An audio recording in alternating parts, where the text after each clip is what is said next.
Sabe, geralmente quando a gente olha para a arquitetura de uma grande capital mundial, o que a gente vê é tipo o reflexo da própria época dela, né? Uhum, com certeza. Mas aí você caminha pelo centro de Paris, para no meio daquele trânsito maluco para olhar o Arco do Triunfo, que foi construído lá no século XIX, né, para as campanhas do Napoleão. Isso, no comecinho do século XIX. Exato.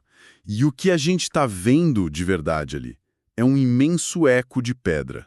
É um eco que ressoa de uma civilização que existiu e ditou as regras milênios antes. É como olhar para o código-fonte mesmo. É tipo isso. O projeto arquitetônico original de quase toda a sociedade ocidental, desde o direito complexo dos nossos tribunais, passando pela engenharia das nossas ruas, o nosso calendário de 12 meses, até a própria ideia fundamental do que significa viver numa república. Sim, é uma influência que está em tudo. E o mais absurdo de processar lendo esse material é pensar que tudo isso, essa máquina gigantesca, não desceu dos céus pronta, né? Ela começou com uma pequena aldeia de pastores, meio lamacenta, ali espremida nas colinas da Península Itálica. Uma origem bem humilde, para dizer o mínimo. Certo. Vamos desvendar esse material.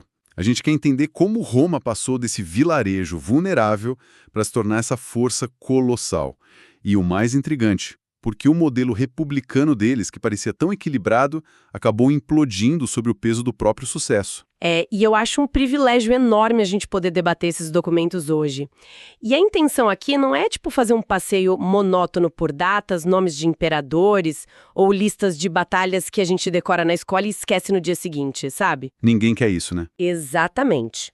O que a gente precisa fazer é abrir o capô dessa máquina romana para entender o motor de verdade. A gente quer olhar para as engrenagens brutas, tipo, quais eram as pressões sociais reais no dia a dia deles. Como eles lidaram com crises ambientais, que é algo super atual, e principalmente investigar como uma desigualdade sistêmica muito profunda serviu de combustível para a expansão e, ironicamente, destruiu as fundações da República. E para quem está acompanhando a gente, fica o aviso. Esqueçam aquela imagem higienizada, sabe? Aquela coisa de senadores debatendo filosofia em túnicas branquinhas. Isso é totalmente mito. Nossa investigação hoje vai por um lado muito mais brutal e pragmático. Porque antes de Roma ditar as regras do mundo, ela precisou sobreviver à própria vizinhança. E que vizinhança, né? Pois é. Lendo as fontes, fica claro que não teve nada de destino milagroso. A Península Itálica era um caldeirão cheio de povos que já eram potências. A geografia política ali no século VIII a.C. era bem complexa. A região central, onde ficava o Lácio, tinha esses pastores e agricultores, os latinos e os sabinos basicamente lutando com a terra. Só tentando sobreviver. Isso, mas eles estavam espremidos entre dois gigantes culturais e militares. Ao norte, você tinha a Confederação dos Etruscos. Que já eram super avançados, né? Muito. Não era um império unificado, mas uma rede de 12 cidades-estado com uma urbanização incrível, exércitos fortes, metalurgia muito sofisticada. E ao sul, o território era dominado pelas colônias gregas, a Magna Grécia. Que trazia todo o pacote helênico. Exato, o pacote completo, rotas de comércio marítimo, filosofia, literatura, engenharia avançada. Roma nasceu no meio desse fogo cruzado. E fiquei pensando muito nisso, tipo, como eles sobreviveram. E muita gente diz que Roma era meio que uma startup da antiguidade, sabe? Sim, é uma comparação comum. Mas eu acho que não encaixa tão bem. Lendo os textos, eles me parecem muito mais com um sistema de código aberto agressivo. Eles não inventavam do zero. Eles olhavam para os etruscos, para os gregos, pegavam as melhores ideias, melhoravam e usavam para engolir os próprios criadores. É uma ótima analogia. Só que no começo eles foram engolidos primeiro. Os etruscos simplesmente desceram o rio Tibre e tomaram conta daquelas aldeias latinas, instaurando a monarquia deles ali. O que é fascinante aqui é que o domínio etrusco foi o choque de realidade prático que fundou a infraestrutura pesada de Roma. Eles que organizaram a bagunça. Sim, eles não só cobraram impostos, eles unificaram a região. Organizaram o trabalho braçal para drenar os pântanos locais, que eram um pesadelo de malária, e instalaram o primeiro governo centralizado. Tinha o rei etrusco, o Conselho de Nobres, que depois virou o famoso Senado. isso, e os Comícios Curiatus, que era uma assembleia popular só para confirmar decisões militares. Mas o que eu acho mais interessante nesse material é como a mente romana lidou com essa humilhação de ter nascido subjugada. Eles reescreveram a história. Exatamente. Quando uma sociedade não controla seu passado, ela usa mitologia. E, cara, os mitos que eles criaram para apagar essa submissão são absurdos de bons. Todo mundo conhece a loba amamentando Rômulo e Remo, né? O clássico absoluto. E aí, na hora de fundar a cidade, o Rômulo percebe que o poder não se divide, mata o irmão e vira rei. Ponto. E não satisfeitos, eles se conectaram com a Guerra de Troia. A Eneida, sim. Pegaram o herói Eneas, disseram que ele fugiu de Troia e fundou a linhagem deles. Tipo, a maior campanha de relações públicas da história. Para mim, eles pegaram uma origem humilde e venderam a ideia de nós não somos camponeses dominados, somos descendentes de semideuses destinados a governar o mundo. É uma jogada de mestre. E o que é fascinante aqui é o mecanismo psicológico por trás dessa campanha de marketing, sabe? O mito de Rômulo e Remo não é uma historinha de paz e contrato social. Nem um pouco. É assassinato na família. É a história de um fratricídio. A cidade nasce com o sangue do irmão derramado pela disputa de poder. Eles normalizaram a violência e a ambição militar como forças fundadoras legítimas. Isso explica muita coisa. Sim, eles ensinaram para todas as gerações que matar o rival não é uma falha do sistema, é o motor que garante a grandeza de Roma. Caramba, isso é muito denso. E voltando para aquela ideia de código aberto que a gente falou, essa influência não ficou só nas ideias e na mitologia. Eles copiaram a infraestrutura física também. Os romanos eram engenheiros copiadores obsessivos. Dos etruscos, eles pegaram o saneamento, tipo a cloaca máxima, as ruas pavimentadas e o uso das abóbodas, né? Sem isso, eu não teria aqueles templos gigantescos. A abóboda foi a virada de chave da arquitetura deles, sem dúvida. E dos gregos, eles importaram tudo. A matemática pesada para fazer aqueduto, a medicina, até os deuses. Eles só mudaram os nomes para o latim. Júpiter, Vênus. A genialidade deles era escala monumental. Sabe, eles pegavam a teoria grega e, em vez de debater num fórum, faziam aquedutos de dezenas de quilômetros que cruzavam vales para levar milhões de litros de água. Uma aplicação hiper pragmática. Muito pragmática. E com religião também, eles pegaram a adivinhação etrusca e transformaram num departamento burocrático do Estado. Religião lá não era uma questão de fé pessoal. Era um contrato. Um balanço contábil com os deuses para garantir colheita e vitória militar. Era tomar lá da cá. E falando em pragmatismo e vida urbana, tem um trecho sobre Pompeia no material que me deixou de queixo caído. Eu já sei do que você vai falar. É bizarro. Pompeia ficou congelada pelas cinzas do Vesúvio em 79 d.C. Então a gente tem uma foto real de como eles viviam, sem a maquiagem da literatura. A realidade nua e crua. E as casas eram super organizadas, tinham um átrio, o tanque de água, tudo lindo. Mas, nas cozinhas, os arqueólogos descobriram que o banheiro, ou seja, o penico, que ia direto para o esgoto da rua, ficava dentro da cozinha, do lado do forno. Literalmente a um passo de onde faziam o pão. Exato. Como que uma galera que usava matemática avançada achava de boa preparar a comida sentindo o cheiro do esgoto aberto? É um choque mesmo. Mas a gente tem que separar o nosso conhecimento moderno da realidade deles. Eles não faziam ideia do que era microbiologia ou teoria dos germes. Não existia o conceito de bactéria. Nenhum. O que ditava as regras ali era economia pura. Se você já tem uma calha para trazer água para a cozinha e um dreno para a rua, para que gastar dinheiro furando a casa toda para fazer o banheiro longe? Faz sentido financeiro, mas A proximidade era vista como eficiência máxima. É ótimo porque isso tira aquela ilusão de um mundo antigo todo de mármore branco e cheiro de rosas. Roma e Pompeia deviam ter um cheiro bem, digamos, intenso. o glamour da toga de seda acaba na hora que você imagina a cena. Mas avançando um pouco, essa sociedade urbana uma hora cansou dos reis etruscos. E não demorou muito. Chegamos em 509 a.C. A elite expulsa Tarquínio, o soberbo, e cria a república. E a regra número 1 era: nunca mais teremos um rei. Para isso, criaram os 2 cônsules com mandatos de 1 ano. Um vigiando o outro. Sim, com o poder de veto. No papel lindo. Mas lendo sobre as classes sociais, eu fiquei com a pulga atrás da orelha. Os patrícios continuavam mandando em tudo. Isso era uma república pública ou só um clube fechado da elite? Essa é a grande questão. A palavra república vem de res publica, a coisa pública. Mas a coisa tinha dono. A pirâmide social era brutal. Conta mais sobre essa pirâmide. No topo, os patrícios, donos de terras, com sobrenomes antigos e que monopolizavam o Senado e as magistraturas. No meio, os plebeus. Eram agricultores, artesãos, eles pagavam imposto e morriam nas guerras, mas não podiam votar nas grandes decisões ou casar com patrícios. Só serviam para pagar a conta. E na base, os escravizados, que sustentavam toda a economia pesada, sendo prisioneiros de guerra ou plebeus endividados. E tinha um mecanismo que eu achei impressionante, o sistema de clientes. O clientelismo, exato. Era quase uma máfia, né? O plebeu era livre, mas para não morrer de fome na cidade, ele tinha que virar cliente de um patrício rico. Como isso funcionava na prática? Era a cola que impedia a sociedade de explodir.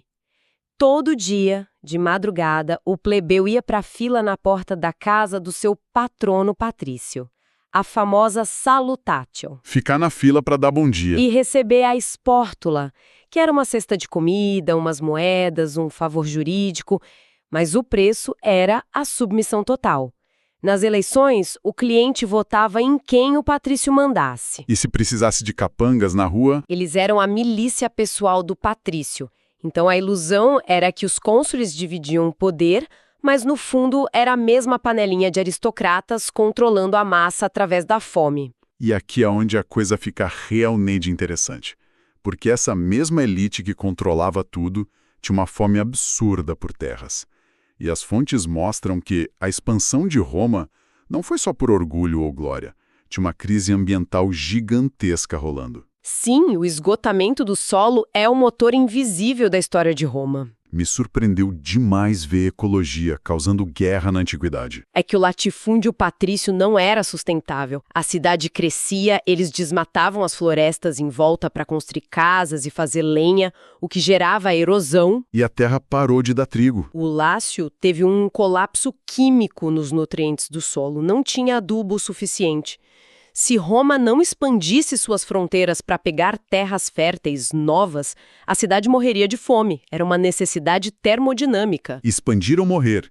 E essa fome por terras férteis botou eles de cara com Cartago nas guerras púnicas, né? Cartago, que era a dona do mar Mediterrâneo, uma supermetrópole no norte da África. O choque entre eles redefiniu o mundo. Roma era uma potência de infantaria que mal sabia nadar. E na Primeira Guerra Púnica, eles precisaram virar marinheiros. Roubando a tecnologia alheia de novo. Exatamente. Eles pegaram navios cartagineses naufragados, fizeram engenharia reversa e construíram uma frota inteira do zero. Treinaram remadores na areia da praia, acredita? É um nível de foco assustador. E aí vem a Segunda Guerra Púnica, que tem a minha história favorita. O general Aníbal e seus elefantes. O terror de Roma. Sério, imagina a cena. O Aníbal pega um exército gigante, sai da Espanha e resolve invadir a Itália atravessando os Alpes no meio da neve, e o cara me leva dezenas de elefantes de guerra africanos junto. É uma loucura logística. Um fazendeiro italiano que nunca viu nada maior que uma vaca, dando de cara com uma muralha cinzenta cheia de dente no meio da montanha, deve ter sido traumatizante. Foi um pânico absoluto. Ele destruiu exércitos romanos inteiros dentro da Itália por anos. Mas o que definiu a vitória de Roma não foi a força no campo, foi a teimosia política. Eles não desistiam. O Senado simplesmente se recusava a se render. Eles continuavam mandando fazendeiros para atrasar Aníbal. E quando Roma finalmente venceu na Terceira Guerra Púnica, a vingança foi um negócio sem precedentes. Eles não só ganharam, eles apagaram Cartago do mapa. Destruição total. Escravizaram sobreviventes, desmontaram os muros, venderam tudo. Roma se tornou a dona inquestionável de todo o Mediterrâneo. Mas, paradoxalmente, esse domínio todo trouxe uma riqueza que acabou envenenando o sistema por dentro. O sucesso quebrou a República. E se conectarmos isso a um panorama maior, a gente vê exatamente por quê. Os plebeus tinham conquistado alguns direitos antes, sabe, os tribunos da plebe, o fim da escravidão por dívidas. Mas isso não adiantou nada diante da grana que entrou das guerras, né? Nada, porque o soldado romano ainda era aquele fazendeiro plebeu. Enquanto ele estava anos lutando na Espanha ou na África, a fazendinha dele arruinava. E a família não dava conta de manter. Aí o patrício rico ia lá, comprava aquela terra por moedas e juntava com milhares de outras para fazer os mega latifúndios. E quem trabalhava nesses latifúndios? Os escravizados que o próprio soldado capturou na guerra. Exato. O soldado voltava com cicatrizes e glória e descobria que não tinha mais casa, nem terra e nem emprego, porque o trabalho agora era escravo. Uma desigualdade absurda. E lendo o material, a gente vê que os irmãos Graco tentaram resolver isso pela via legal, né? Uma reforma agrária. Tibério e Caio Graco. Eles propuseram uma lei para limitar o tamanho das terras públicas que um patrício podia explorar e distribuir o resto para os veteranos pobres. Apenas aplicando a lei existente. E a resposta do Senado? Foi o assassinato dos dois. A elite não tolerou perder 1 centímetro de lucro. E isso abre a porta para a reforma militar de Caio Mário, que é onde a República morre de vez para mim. O cara transformou o exército em profissão assalariada. Foi o golpe de misericórdia. O soldado não lutava mais pela pátria. Ele lutava pelo general que assinava o cheque dele. Virou milícia privada pura. Aí vieram os triunviratos, Júlio César, guerra civil atrás de guerra civil. E Otávio fechou o caixão da República instalando o Império. As instituições simplesmente não aguentaram generais bilionários com exércitos particulares. É um roteiro de tragédia perfeito.